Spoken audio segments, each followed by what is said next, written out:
तो बड़ी जानकारी सबसे पहले अपने दर्शकों से साझा कर दे कि हेमंत सोरेन के बारे में जो जानकारी मिल रही है उसके मुताबिक उनको हाउस अरेस्ट किया जाएगा।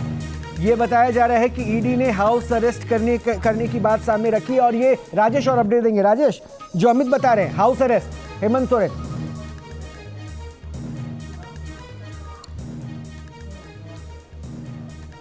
देखिए, चूंकि अभी हाउस अरेस्ट वाली बात नहीं है और आप उसे समझ भी सकते हैं कि वो हाउस अरेस्ट है, चूंकि यही इनका आवास है और आवास में ईडी के अधिकारी अभी भी जमे हुए हैं।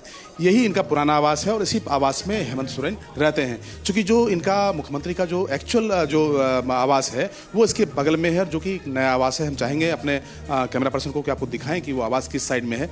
ये हमारे ठीक दाएं साइड में आवास है, जो कि मुख्यमंत्री का ऑफिशियल रेसिडेंस है।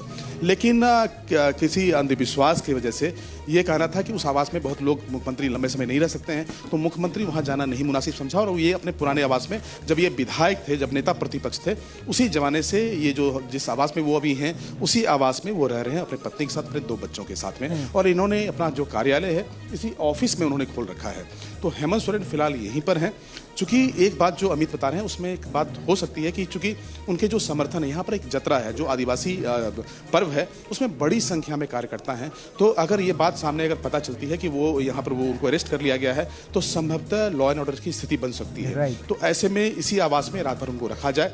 और चूंकि जो पीएबएल एक्ट है और सेक्शन 19 में प्रोविजन है कि पहले उनको कस्टडी लिया जाएगा और फिर अरेस्ट करने से पहले कुछ औपचारिकता है तो जो पूरी करनी होती है, जिसमें कि मेडिकल है और उनको मजिस्ट्रेट के पास ले जाया जाएगा या मजिस्ट्रेट खुद वहां पर कैंप कार्यालय पहुंचेंगे तो इनके बयान रिकॉर्ड होंगे। उसके बाद उनसे रिमांड मांगा जाएगा। तो कुल मिलाकर जो ये समय है उस समय में ईडी अगर चाहें या मुख्यमंत्री चाहें तो यहाँ पर वो ईडी के अधिकारियों के साथ में हो सकते हैं। तो बड़ी जानकारी सबसे पहले अपने दर्शकों से साझा कर दे कि हेमंत सोरेन के बारे में जो जानकारी मिल रही है उसके मुताबिक उनको हाउस अरेस्ट किया जाएगा।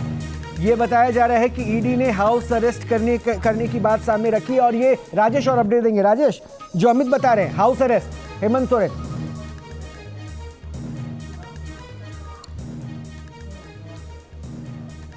देखिए, चूंकि अभी हाउस अरेस्ट वाली बात नहीं है और आप उसे समझ भी सकते हैं कि वो हाउस अरेस्ट है, चूंकि यही इनका आवास है और आवास में ईडी के अधिकारी अभी भी जमे हुए हैं। यही इनका पुराना आवास है और इसी आवास में हेमंत सोरेन रहते हैं। चूंकि जो इनका मुख्यमंत्री का जो एक्चुअल जो आवास है वो इसके बगल में है, जो कि नया आवास है। हम चाहेंगे अपने कैमरा पर्सन को कि आपको दिखाएं कि वो आवास किस साइड में है। ये हमारे ठीक दाएं साइड में आवास है, जो कि मुख्यमंत्री का ऑफिशियल रेसिडेंस है।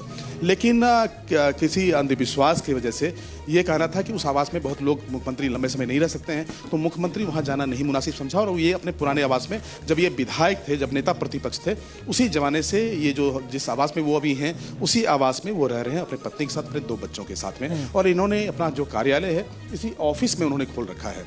तो हेमंत सोरेन फिलहाल यहीं पर हैं।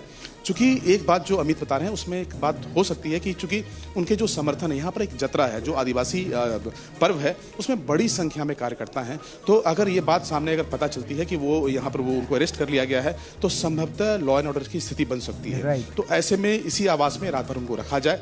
और चूंकि जो पीएबएल एक्ट है और सेक्शन 19 में प्रोविजन है कि पहले उनको कस्टडी लिया जाएगा और फिर अरेस्ट करने से पहले कुछ औपचारिकता है तो जो पूरी करनी होती है, जिसमें कि मेडिकल है और उनको मजिस्ट्रेट के पास ले जाया जाएगा या मजिस्ट्रेट खुद वहां पर कैंप कार्यालय पहुंचेंगे तो इनके बयान रिकॉर्ड होंगे। उसके बाद उनसे रिमांड मांगा जाएगा। तो कुल मिलाकर जो ये समय है उस समय में ईडी अगर चाहें या मुख्यमंत्री चाहें तो यहाँ पर वो ईडी के अधिकारियों के साथ में हो सकते हैं।